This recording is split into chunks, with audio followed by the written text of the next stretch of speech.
Ito talaga yung literal na naghihintay ka pag mahina yung kitaan sa Uber. Kanina pa kami nakapila.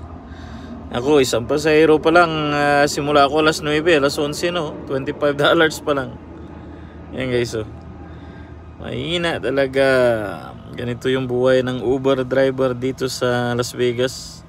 So dito kami nakapila sa airport. Ayan airport to. Ito yung Tesla, Pilipino yan. Yan, Pilipino yan. Ito yung Pathfinder, Pilipino din yan. So ito si Tatang Mark, yung OD, Pilipino din yan. Ay, iba, umalis na, may pasahero. So wala, naghihintay kami sa pila. Ito, naka Comfort Premier, XL. Yan lang. So pag maganda, di busy. Pag wala, naku, hirap.